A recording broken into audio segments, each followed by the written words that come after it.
This gang of black-gloved correctional officers, because they wore these leather black gloves. There was about 5 to 6 of them. If they showed up in front of your cell, you knew it was go time. That was the rumor that was spread, that he hung up in his cell, or whatever the case may be. But the reality was they would beat men quite often to death and get away with it. 10 officers brutally beat a man to death who was restrained and not fighting back. They slowly and methodically beat him, and the brutality, it's hard to watch.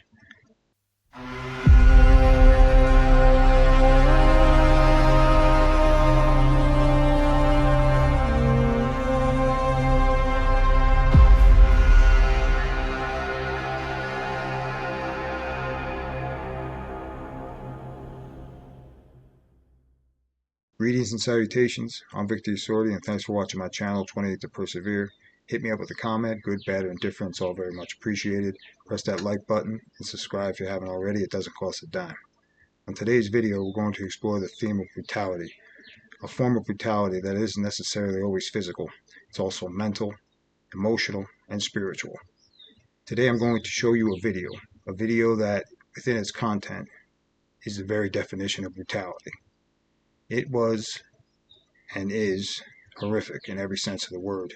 It is not an anomaly, unfortunately, because something like this happens quite often in the prison system. Anyone who's done any amount of time knows this firsthand. In Auburn, where I spent 19 years of my 28-year sentence, it was widespread, this type of violence. The violence I'm speaking about is the guards' brutality against the prisoners.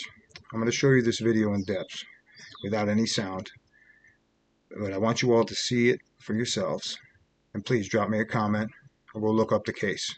It deals with 10 correction officers who have all been formally indicted from various charges: manslaughter in the first degree, in the second degree, assault, tampering with evidence. It's a long litany of charges. As of right now, as far as I know, none of which are currently incarcerated. If something like this took place with the average Joe or average Jane in some restaurant or parking lot somewhere, they would no doubt be in jail at this very moment, and most likely in prison. They would have been indicted on every charge you could possibly imagine and sentenced forever and a day. What took place was 10 officers brutally beat a man to death who was restrained and not fighting back. They slowly and methodically beat him, and the brutality, it's hard to watch. This type of brutality I would be subjected to on a personal level by bearing witness to it quite often in the prison system. So often that there was a group, they were known as the Black Glove Group. And this gang of black-gloved correctional officers, because they wore these leather black gloves, there was about 5 to 6 of them. If they showed up in front of your cell, you knew it was go time. They were brutal. They were known as beat-down squads. They would just randomly attack men for whatever reasons their prerogatives were. But this would happen quite often. They were renowned throughout that prison in Auburn. And this went on for a long time, this beat-down crew, the Black Glove Crew. And they eventually were exposed because during their tirade and their tyranny, they killed the wrong man one time. They beat him to death, and this man was connected politically. And they would basically suicide a lot of people. They would basically say, okay, this guy killed himself, and that was the rumor that was spread, that he hung up in his cell, or whatever the case may be. But the reality was they would beat men quite often to death and get away with it. And the 90s, and the early 90s and mid 90s, this type of widespread violence was rampant. And it was going unchecked. There was no really political means to an end to stop this. The prisoners, obviously, there was riotings, and there was a reverse assault on staff as a result of it. But like I said, it was a eat or be eaten world that I lived in. And the guards were, in and of themselves, a gang, a brutal gang. And they were exposed as such. And as I can see, it's still going on widespread in the New York State correctional prisons. So take a look at this video. Let me know what you think. Hit me up with a comment, and we'll discuss it further.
measure of a man's real character is revealed when he is alone by himself and what he would do or don't do, and nobody else would see him do what he does. That in and of itself is what life is like behind the wall. It is that mentality that truly shows at its core what a person is, where their principles lie, if whether or not they have any virtues or any sense of nobility. The sense of humanity that a person has in prison is tested every day. As this video clearly illustrates, brutality in this form and fashion can not only morph into something far worse as far as the widespread tyranny of this type of brutality is concerned, that can infect everyone like a disease throughout the prison system. You then lose your sense of humanity. You then lose your sense to differentiate between what is real and not real, because this reality then becomes all-consuming. So that a prisoner, when he is finally released from incarceration, he's expected to embrace the norm and the standards of the rational, average Joe or Jane, the law-abiding citizen. And he isn't told anything other than that this is the way it is. This is life now. You have to leave what you knew and that life you lived and everything that you were indoctrinated with by living this life of brutality behind the wall behind. It's not so easy for a lot of men, and my heart goes out to them. I understand this firsthand from what the things I witnessed.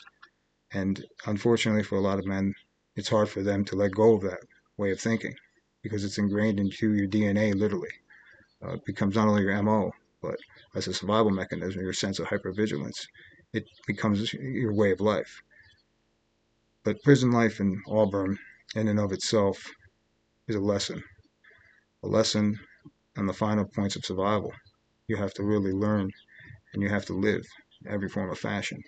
When I was there, I knew that at any moment, if it wasn't the prisoner-on-prisoner violence, the administration violence on us, guards, it was widespread, and at the drop of the hat, it could come down hard on you. Most prisoners are looked upon as nails, and the guards are the hammers. That's how they looked at us, and that is the reality, and I imagine still is. There was a group also of guards, a sergeant in particular, that would organize and orchestrate fights. For instance, if one gang leader had a beef with another gang leader, they would arrange in such a fashion that they would meet in the yard, where they then would settle their differences, either gun to gun, which is knife to knife, or fist to fist, or whatever it might be.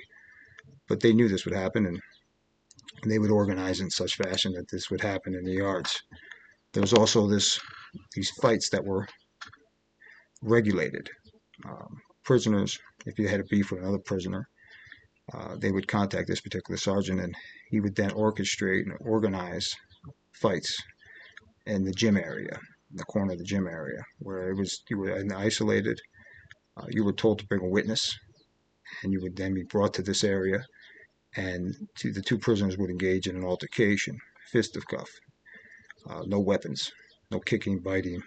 The rules of it basically were the first man to fall, it would be over. Now, the one positive that did come out of that is that after the fight, the prisoners were forced to shake each other's hands, and then be brought to their cells where they would stay for 2-3 days for having an excuse from work and to heal up or whatever it was. And they could not retaliate. If they did retaliate, they would end up in the box with new charges or maybe be subjected to the beatdown crew. But this type of conduct would happen quite often. I know this personally because I bore witness to many of these fights.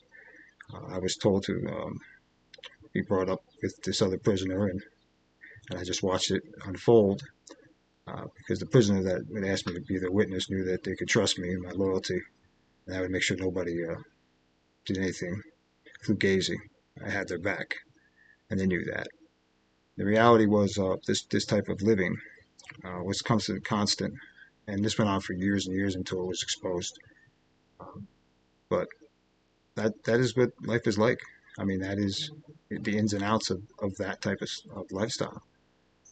And what you bore witness to in that video, really something that you have to think about, that hopefully will get you thinking, where's the advocacy? Where's the groups that expose this? If the roles were reversed, it would be widespread. It would be all over every major cable network. It would be talking about it. The prisoners in and of itself would be revealed as some sort of savage, which is usually what is the case, presented as a savage with every negative connotation you could possibly imagine. The image projection would be of the foulest order. But because it's the COs and their union is very strong and protects them, you don't see this. You barely even hear anything about this case anymore. So it's something that you really should think about. This is the reality of this life. And please, hit me up with a comment. Let me know what you think. And subscribe if you haven't already. Till next time, go with the gods. Persevere.